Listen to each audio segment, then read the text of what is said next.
शाहरुख खान की फिल्म पठान की रिलीज से पहले ही उसके खिलाफ प्रदर्शन का दौर शुरू हो गया है। बस्तर के दंतेवाड़ा में इकलौते थिएटर के सामने विश्व हिंदू परिषद के कार्यकर्ताओं ने फिल्म को लेकर विरोध जताया है।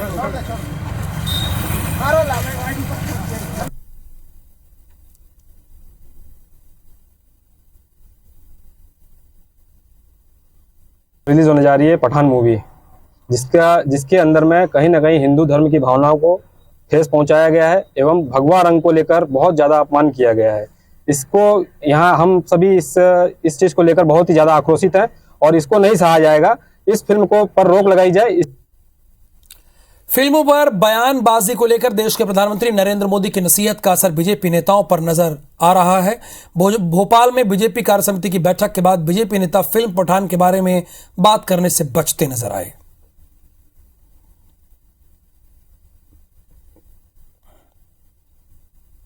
पठान मूवी रिलीज हो रही है, क्या लगता है? तुमको है ना, तुमको क्या मेरे को मित्र हो, तुम मेरे दुश्मन हो।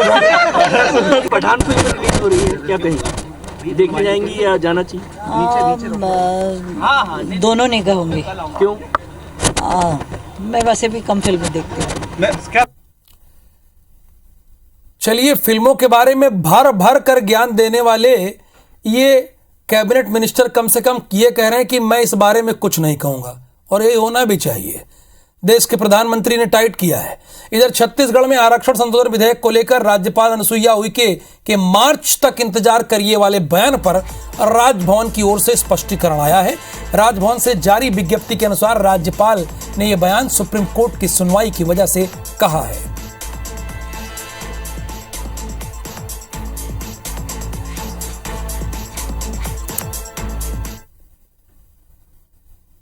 कांग्रेस ने आदिवासी वर्ग को साधने के लिए जोर लगाना शुरू कर दिया है। भोपाल में कमलनाथ ने कांग्रेस के आदिवासी विधायकों के साथ बैठक की। कमलनाथ ने मीडिया से बात करते हुए बात कही।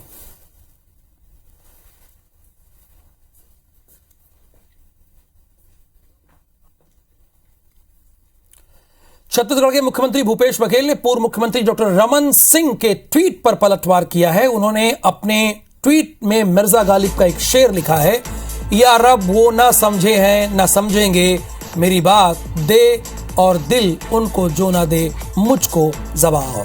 मुख्यमंत्री रमन सिंह को संबोधित करते हुए लिखा है, डॉक्टर साहब की बात पर मिर्जा गालिब का ये शेर याद आता है।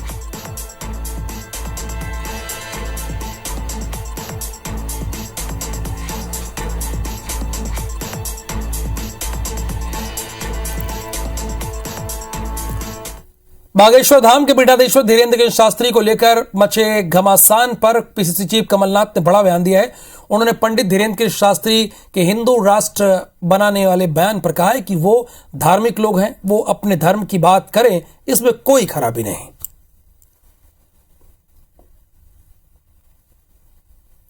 बागेश्वर धाम अपने से मेरी कल ही बात हुई कि मेरा प्रोग्राम बना था वहाँ जाने के लिए, पर जो डेट मैं दे रहा था, जो डेट उनकी थी, वो कहीं दौरे में निकल रहे हैं। अब प्रदीप मिश्रा जी हुए, मेरी लगातार उनसे बात होती रहती है, ऐसी कोई बात नहीं है। इंदौर में मैं उनके कार्यक्रम में गया, उन्होंने कितना सम्मान किया, कितना स्वागत किया, तो पूरे इंदौर ने देखा। अगर अपने देश को एक झंडे के नीचे रहना है, बहुत बड़ी आवश्यकता है। पार्टी एक है लेकिन देख रहे हैं विचार अलग अलग हैं। नेता प्रतिपक्ष कुछ कहते हैं और पीसीसी चीफ कुछ कह रहे हैं। बागेश्वर धाम के प्रमुख धीरेन्द्र शास्त्री और श्याम मानो के बीच चल रहा विवाद अब अदालत की दहलीज तक पहुंच गया है, जिस पर जल्द सुनवाई हो सकती है।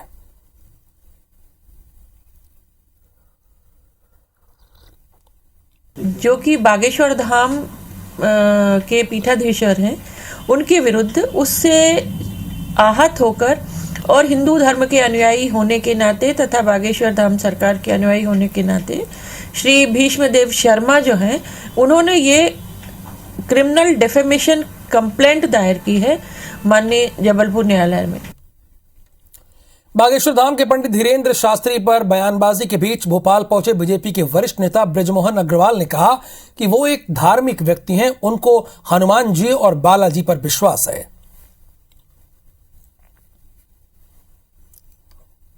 वो एक प्रवचनकार है, वो एक धार्मिक व्यक्ति है और उनके पास में उनको हनुमान जी के, बालाजी महाराज के ऊपर में विश्वास है। और वो उनकी ताकत से और लोगों की समस्याओं का समाधान करते हैं, तो इसमें किसी को क्यों तकलीफ होनी चाहिए। शास्त्र और यहाँ के लोगों की जो मान्यताएं उसके कारण कर रहा है, उन्हीं मान्यताओं को पुष्ट करने का काम शास्त्री जी कर रहे हैं। अब कुछ लोगों के पेट में दर्द हो रहा है तो उसको कोई क्या करेगा। कि उनको मिली है या नहीं मिली, इसके क्या प्रमाण है? नहीं, एफआईआर हो गई है। देखिए वो जिस प्रकार की चीजें भारतीय जनता पार्टी धीरेन्द्र शास्त्री लोग कर रहे हैं, उनकी किसी भी बात पे एक बार भी भरोसा नहीं किया जा सकता। वैसे भी वो अंतर्यामी है, उनको सारी चीजें मालूम है। कांग्रेस नेता दिग्विजय सिंह ने सर्जिकल स्ट्राइक वाले बयान पर सफाई दी। उन्होंने पूर्व सैन्य अधिकारी प्रवीण डावर के ट्वीट पर जवाब देते हुए कहा कि मैंने अपने सशस्त्र बलों को सर्वोच्च सम्मान दिया है। मेरी 2 बहनों की शादी नेवल ऑफिसर से हुई थी। रक्षा अधिकारियों से मेरे सवाल पूछने का सवाल ही नहीं उठता। ऐसा है कि वो तुष्टीकरण की नीति के कारण इतने मानसिक रूप से दबाव में रहते हैं कि कभी ओसामा जी कहते हैं, कभी विश्व शांति के दूत कहते हैं उसको, जो अभी फरार है हमारे यहाँ। ऐसे तुष्टीकरण की नीति से वो बहुत ज़्यादा मानसिक रूप से दबाव में रहते हैं, इसलिए इस प्रकार के बयान देते। कल एमपी में बीजेपी कार्य समिति की बैठक होगी। बैठक में 200 सीट में 200 दिन में 200 सीट जीतने की रणनीति तय हुई होगी। 51% वोट शेयर और बूथ विस्तार सशक्तिकरण पर मंथन होगा। हमने राष्ट्रीय पदाधिकारी, प्रदेश पदाधिकारी बैठक में जिन बातों का उल्लेख किया था, उन बातों पर आज हमने उस संकल्प को दोहराया है कि अब की बार 200 पार। और भारतीय जनता पार्टी इस दिशा में प्रत्येक बूथ के मजबूती के साथ, और 200 दिन की हमारी जो कार्य योजना है उस पर हमने अपना काम प्रारंभ कर दिया है। बीजेपी की प्रदेश कार्यकारिणी की 2 दिवसीय बैठक में बीजेपी के वरिष्ठ नेताओं ने प्रदेश के पदाधिकारियों और नेताओं और जनता से छत्तीसगढ़ में डबल इंजन की सरकार बनाने का आह्वान किया है।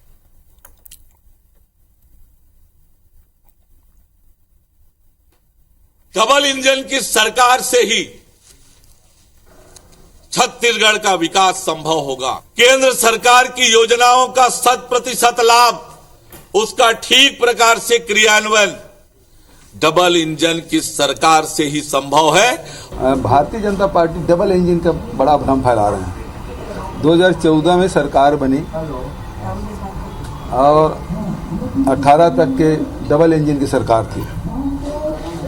21 रुपया प्रति क्विंटल धान खरीदी की बात रमन सिंह ने की थी। 300 रुपया बोनस देने की बात की थी। ये कभी दे नहीं पाए 2100 रुपया। ये डबल इंजन की सरकार थी। भाजपा युवा, महिला और किसान मोर्चा नई कार्यकारिणी का गठन किया गया, जिससे कई कार्यकर्ता नाखुश हैं। सोशल मीडिया में इसकी नाराजगी उजागर हो रही है। जो विषय आया है उस पर बातचीत करेंगे और उसका निराकरण करेंगे। सब लोग मिलकर 2023 की तैयारी में लगेंगे। ये असमंजस की स्थिति इसलिए आज बनी हुई है कि कुछ जो कार्यकर्ता थे उनको जिम्मेदारी नहीं दी गई। इस वजह से थोड़ा सा असंतोष है कि उनको भी पार्टी कहीं ना कहीं जिम्मेदारी में लगाएगी। चाहे युवा मोर्चा हो, चाहे किसान मोर्चा हो, चाहे महिला मोर्चा हो। जो भारतीय जनता पार्टी की मुख्य धारा है उसमें उसके भी कार्यकर्ताओं में हताशा और निराशा की भावना। इन नेताओं ने 15 साल तक अपने कार्यकर्ताओं का अपमान किया। अब कार्यकर्ता इन नेताओं के नेतृत्व में काम नहीं करना चाहते हैं।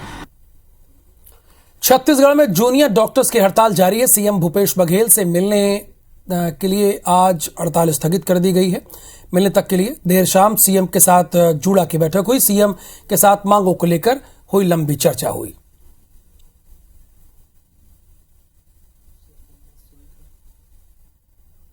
जूनियर डॉक्टर एसोसिएशन की हड़ताल चल रही थी और अभी सीएम हाउस बात करने पहुंचे थे जूडा के तमाम पदाधिकारी और बातचीत खत्म हो गई है। बातचीत के बाद ये जूडा के पदाधिकारी निकल रहे हैं। साथ में राकेश गुप्ता है, आईएमए रायपुर के प्रेसिडेंट हैं।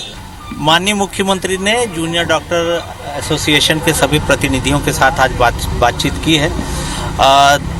स्टाइपेंड और बॉन्ड को लेके कुछ जूनियर डॉक्टर्स की बहुत लंबे समय से लंबित मांगे थी।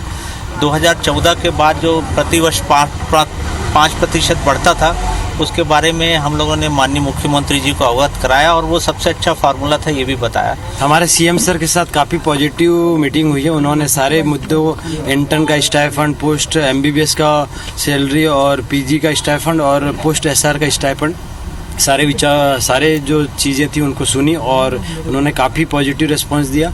और जो बॉन्ड था छत्तीसगढ़ में, जो कि 4 साल का, 2 साल एमबीबीएस के बाद और 2 साल पीजी के बाद, उस पर भी उन्होंने विचार करने की बात कही और काफ़ी पॉजिटिव रिस्पांस दिया। आश्वासन के बाद पॉजिटिव नोट जरूर है, लेकिन हड़ताल खत्म हुआ है या नहीं, इस पर फिलहाल जूडा ने कोई क्लियरेंस नहीं दिया है। वो अपने जो तमाम बॉडीज हैं, दूसरे प्रदेश के जो दूसरे अस्पताल के एसोसिएशन हैं, उनसे वो बातचीत करेंगे और उसके बाद ये तय करेंगे कि हड़ताल खत्म होगी या नहीं, वो कल से काम पे लौटेंगे या नहीं। लेकिन बातचीत जो रही है वो बेहद सकारात्मक रही है। कैमरा पर्सन रमाशंकर के साथ राजेश राज, IBC 24 रायपुर। कलेक्टर दर पर वेतन की मांग को लेकर हड़ताल कर रही आंगनबाड़ी कार्यकर्ताओं ने यू टर्न ले लिया है। मंगलवार को देर शाम महिला एवं बाल विकास विभाग के मंत्री अनिला भेड़िया के ओएसडी ने आंगनबाड़ी कार्यकर्ताओं और सहायिकाओं से मुलाकात की।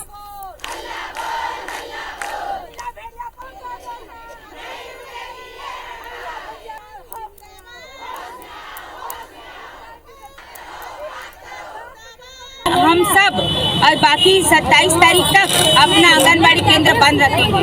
हमारी जो बात हुई है, हमको यहाँ से खुद मतलब हमारी मंत्री अनिला भेड़िया जी के यहाँ से बुलावा आया था और वहाँ उनके पीए से हमारी बात हुई है और उन्होंने हमारी सभी मांगों पर सहमति जताई है और हमारे कलेक्टर दर के लिए भी आगे चर्चा करेंगे। और मध्य प्रदेश में बिजली विभाग के आउटसोर्स कर्मचारी 21 जनवरी से अपनी मांगों को लेकर बेमियादी हड़ताल कर रहे हैं। आउटसोर्स कर्मचारियों को United forum for power employees एवं इंजीनियर्स के बैनर तले नियमित कर्मचारियों ने आउटसोर्स कर्मचारियों का समर्थन कर दिया है।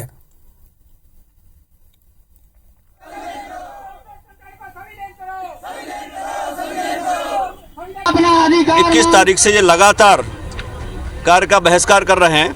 इसी तारतम्य में यूनाइटेड फोरम में, जिसमें कि रेगुलर नियमित अधिकारी कर्मचारी सम्मिलित है, उन्होंने इस आंदोलन में अपना समर्थन दिया है। सरकार जो है हर वर्ग का ध्यान रखती है और मैं कर्मचारियों के साथ भी अनुरोध करना चाहूँगा कि बैठ करके चर्चा करें। चर्चा में जो संभव हो सकेगा उतना समाधान करने की कोशिश करें। यदुवंशी समाज संगठन के सैकड़ों कार्यकर्ताओं ने रैली निकालकर ग्वालियर कलेक्ट्रेट का घेराव किया। पुलिस बल ने प्रदर्शनकारियों को बाहर ही रोक दिया। असल में बिहार में जातिगत जनगणना की मांग पूरी होने के बाद जातिवादी संगठन विधानसभा चुनाव से पहले अपने मांगों को मनवाने के लिए लामबंद हो रहे हैं।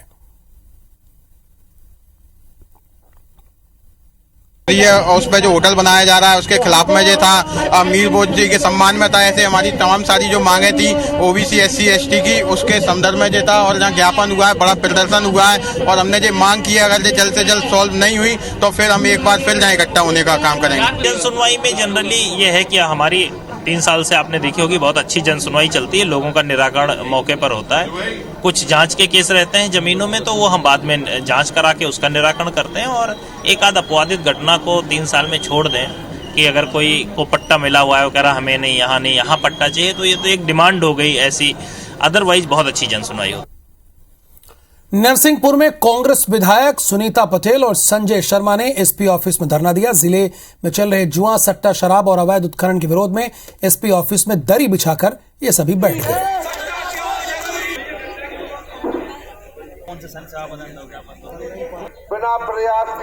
पूरे क्षेत्र में जुआ, सट्टा, शराब गांव-गांव जा रही है और लोग परेशान हो रहे हैं। इसकी मैंने पहले पत्रों द्वारा मौखिक भी अधिकारियों से बात की, लेकिन इस पर रोक नहीं लगी, तो मुझे मजबूरन यहाँ एसपी कार्यालय के सामने आकर बैठना पड़ा और धरना देना पड़ा। बंद नहीं होगा तो परिणाम गंभीर होंगे, इसलिए बंद हो जाना चाहिए, उचित है। नरसिंहपुर जिले के लोग यहाँ निवास करते हैं, जिन गाँव में नदियाँ हैं, गरीबों की आवास बनते हैं, उनको कम से कम दाम पर जो सरकारी रेट है रॉयल्टी का, उस रेट पर उनको रेट मिलना चाहिए। माननीय विधायक महोदया गाडरवारा के द्वारा यहाँ पर ज्ञापन दिया गया था, उनके द्वारा बताया गया कि उनके क्षेत्र में गाडरवारा में जुए सट्टे को रोकने के संबंध में ज्ञापन दिया गया है उनके ज्ञापन के अनुसार हम लोग अभी तक जो कार्रवाई हम लोग कर रहे थे, हम इसमें और तेजी लाएंगे और गतिशीलता लाएंगे और प्रयास करेंगे कि इस तरीके की शिकायत ना हो। ललितपुर सिंगरौली रेल परियोजना के तहत रीवा जिले के गोविंदगढ़ इलाके में बिछ रही रेलवे लाइन का विरोध शुरू हो गया है। पिछले 16 दिनों से किसान आंदोलनरत हैं। किसान भीषण ठंड में भी धरना प्रदर्शन कर रहे हैं। बताया जा रहा है कि रेलवे विभाग ने ललितपुर सिंगरौली रेल परियोजना के तहत किसानों की जमीन अधिग्रहित की थी।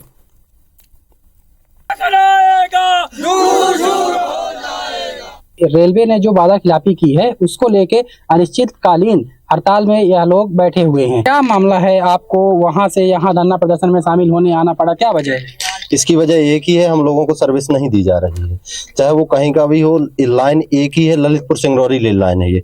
इस रेल लाइन में सभी जगह यही बोला गया था कि आपको मुआवजे के साथ में सर्विस दी जाएगी, लेकिन रेलवे वादा खिलाफी तो ठीक ही है, इसके अपने नियमों के उल्लंघन के तहत जा रहा है। कुछ लड़कियां भी यहाँ पे मौजूद हैं, उनसे हम जानते हैं कि उनके साथ भी यही घटना हुई है। क्या वजह थी उनको इस धरना प्रदर्शन में शामिल होना पड़ा? जी, हमारा यहाँ धरना प्रदर्शन रोजगार के लिए चल रहा है। मतलब रेलवे जो है उसने वादा खिलाफी की, उसने भूमि अधिग्रहण की 2016 से। हम लोगों का मतलब आज 5-6 साल से सब परेशान है। कुछ लोग तो इससे भी 8-10 साल हो रहा है, तो रोजगार नहीं मिल पा रहा है। प्रदर्शन अनिश्चितकालीन तक चलता रहेगा। राजीव पांडे, IBC 24 रीवा। मड़ियादो उप तहसील के दिगी गांव में 103 साल से चली आ रही परंपरा बदस्तूर जारी है। यहाँ सोनार नदी मेला उत्सव का आयोजन किया जा रहा है। इस 7 दिवसीय मेले में बाबा भगवान दास मंडली रामलीला का चयन और मंचन हो रहा है। यहाँ बाबा भगवान दास मंडली पिछले 103 सालों से रामलीला का मंचन कर रही है। करीब 103 वर्षों से लगातार रामलीला का मंचन होता चला आ रहा है।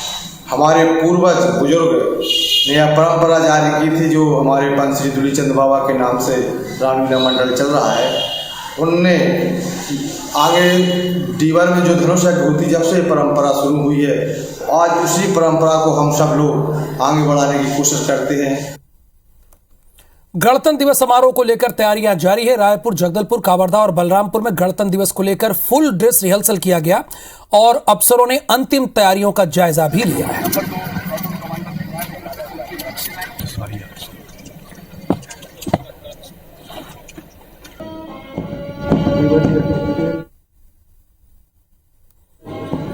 तो ये 4 तस्वीरें हैं रायपुर, जगदलपुर और कावरधा के साथ बलरामपुर की। ये 4 तस्वीरें आप IBC 24 के जरिए देख पा रहे हैं। 26 जनवरी को तिरंगा लहराने से पहले, गणतंत्र दिवस से पहले उसका रिहर्सल किया जा रहा है।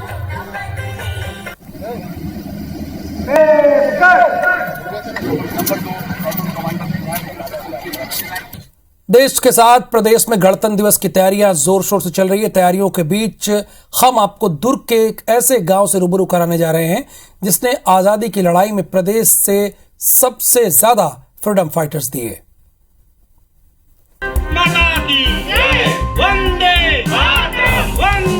देश की आजादी के लिए स्वतंत्रता संग्राम सेनानियों ने महात्मा गांधी के साथ पूरे जोश के साथ लड़ाई लड़ी और भारत को स्वतंत्र कराया। अब आपको दुर्ग जिले के ऐसे ही फ्रीडम फाइटर के गांव लिए चलते हैं जिन्होंने आजादी की लड़ाई में अहम योगदान दिया। दरअसल पाटन विकास खंड के देवादा गांव ने छत्तीसगढ़ में सबसे ज्यादा 14 स्वतंत्रता सेनानी दिए। अब वे हमारे बीच नहीं है, लेकिन सभी 14 फ्रीडम फाइटर का परिवार इस गांव में अभी भी रहता है और स्वतंत्रता दिवस नजदीक आते ही उनके योगदान को याद कर गर्व महसूस करता है। गर्व तो बहुत महसूस होता है क्योंकि हम ऐसे गांव से बिलोंग करते हैं जहां पे 14 स्वतंत्रता संग्राम सेनानी हुए हैं। हम चाहते हैं कि हम भी देश के प्रति जो कुछ भी हो सके हमसे वो करने की कोशिश करें। लगभग उनके सभी परिवार, उनके वंशज जो हैं बुजुर्ग हो गए हैं, लेकिन सभी रहते हैं। उनके कुछ प्रमाण पत्र, उनकी फोटोज हमारे पास रखी हुई।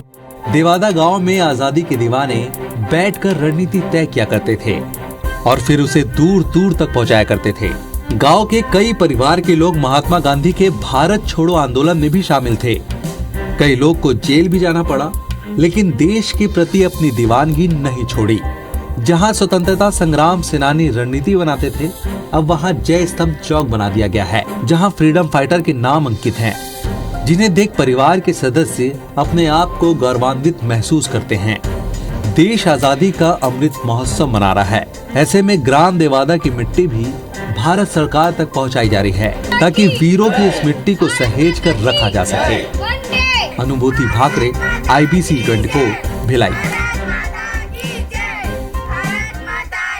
JSPL के चेयरमैन और पूर्व सांसद नवीन जिंदल को धमकी भरा पत्र भेजकर फिरौती मांगी गई। आरोप है कि बिलासपुर सेंट्रल जेल के कैदी ने उन्हें यह पत्र भेजा है। इसमें 48 घंटे के भीतर 5 मिलियन ब्रिटिश पाउंड देने की मांग की गई है।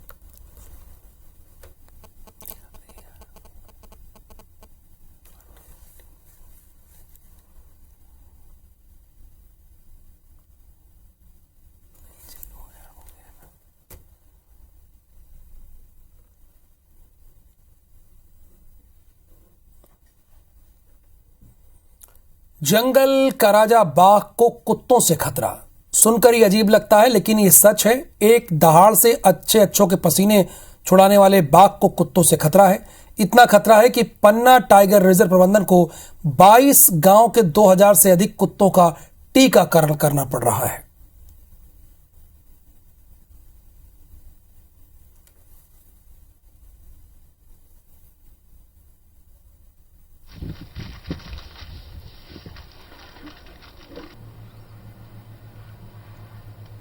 इनको ब्लड भी चेक करना पड़ेगा।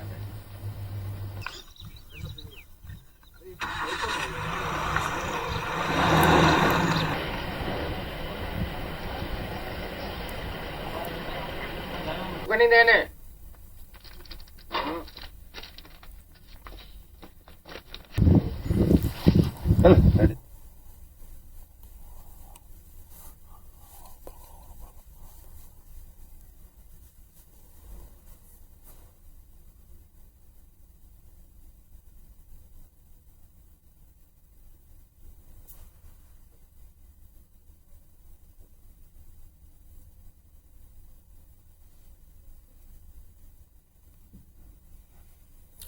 रायगढ़ नगर निगम टैक्स वसूली में फिसड्डी साबित हो रहा है। दरअसल शासन ने नगर निगम को 31 मार्च तक 28 करोड़ टैक्स वसूली का टारगेट दिया है, लेकिन नगर निगम अभी तक सिर्फ 60% यानी 16 करोड़ टैक्स ही वसूली कर पाया है।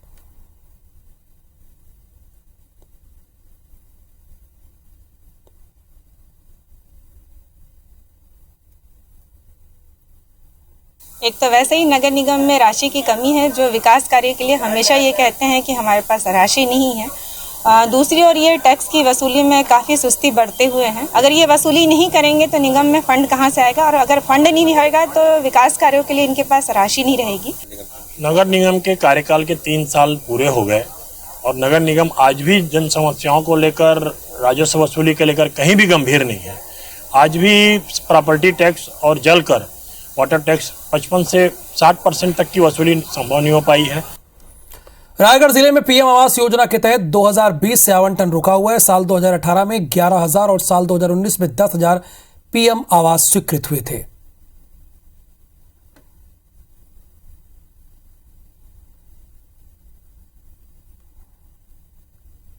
छत्तीसगढ़ में भूपेश बघेल की सरकार ने 2011 में जो सर्वे सूची थी उसमें 7 लाख जो मकान आज तक अधूरे हैं। रायगढ़ जिले में भी लगभग 30,000 के आसपास आवास नहीं बन पाया है। एक गरीबों के साथ एक बड़ा मजाक है, बहुत क्रूर मजाक है गरीबों के साथ।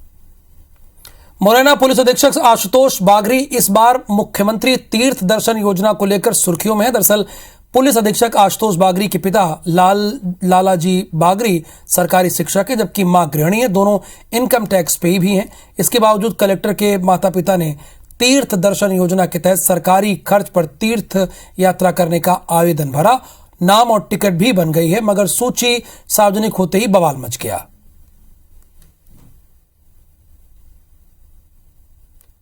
इस संबंध में मुझे नहीं यदि जाना होता तो मैं अपने विभाग से अनुमति अवश्य लेता था। तो जब मैंने विभाग से अनुमति नहीं ली, इसका मतलब मुझे यात्रा पे नहीं जाना। भाई मैंने ऐसी कोई कसम नहीं खाई कि मैं कानून का उल्लंघन करूंगा। विभाग द्वारा पाया गया कि ये अपात्र की श्रेणी में थे, इसके बावजूद इन्होंने अपना आवेदन किया तीर्थ यात्रा के लिए। ऐसी स्थिति में विभाग द्वारा इनको निलंबन कर दिया गया है। ग्वालियर में IBC 24 की खबर का असर हुआ है। बता दें कि अमृत योजना के तहत बनी सड़क में घटिया क्वालिटी की सामग्री का इस्तेमाल हुआ था। सड़क 15 दिनों में धसक गई थी, जिसको लेकर विपक्ष ऊर्जा मंत्री प्रद्युम्न सिंह तोमर पर निशाना साध रहा था। साथ ही कंपनी के खिलाफ लोकायुक्त की जांच की मांग कर रहा था। जबलपुर में पर्यटन की अपार संभावनाओं को देखते हुए सरकार ने रोपवे के जरिए जिले की ब्रांडिंग का फैसला लिया। शुरुआती दौर में मदनलाल पहाड़ी से संग्राम सागर तक रोपवे निर्माण की योजना तैयार की गई है।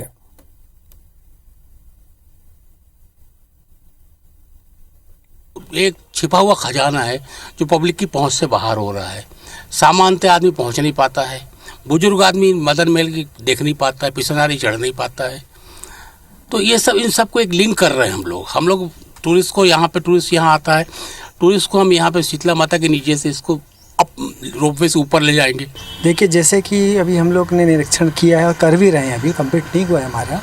तो अभी हम दोनों लोग ने अपना ये मंदिर अपना मदन महल से लेके बाजना मठ तक के बीच में जो लोकेशन है अभी हमने टेस्ट आउट किया है। अभी हम मदन महल जाएंगे, ऊपर लोकेशन देखेंगे कि कौन सा अलाइनमेंट बेटर रहेगा और कौन सा इजी वे रहेगा, क्योंकि ये टोटल पूरा एरियल में चलने वाला है। बेंगलुरु में फ्लाईओवर पर चढ़कर एक शख्स ने 10-10 रुपए के नोट उड़ाए। एक अनजान आदमी ने फ्लाईओवर पर चढ़कर नोट उछाले। नोटों को गिरता देख कुछ लोग नोटों को लूटना शुरू कर दिए। वहीं पुलिस के आते ही युवक मौके से भाग निकला।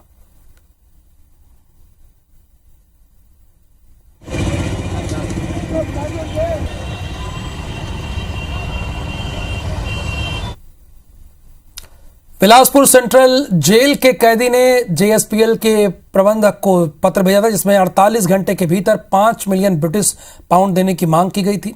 48 घंटे के भीतर फिरौती की रकम नहीं देने पर जान से मारने की धमकी दी गई थी। JSPL के महाप्रबंधक सुधीर राय ने इस मामले में कोतरा रोड थाने में FIR दर्ज कराई। फिलहाल पुलिस ने केस दर्ज करके मामले की जांच शुरू कर दी है। वहीं सेंट्रल जेल प्रबंधन से मिली जानकारी के मुताबिक कैदी पुष्पेंद्र चौहान ने इस घटना को अंजाम दिया है।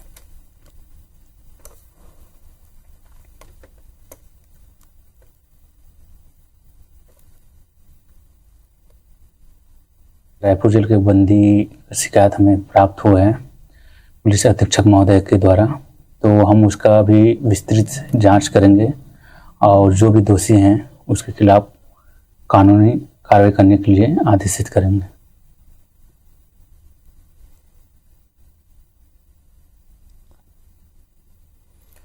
तो 48 घंटे के भीतर 5 मिलियन पाउंड मांगे गए हैं। रकम नहीं देने पर हत्या की धमकी दी गई है। जिंदल स्टील एंड पावर से जुड़ी हुई यह खबर है। JSPL के महाप्रबंधक सुधीर राय ने FIR दर्ज कराई और पुलिस इस मामले की जांच कर रही है।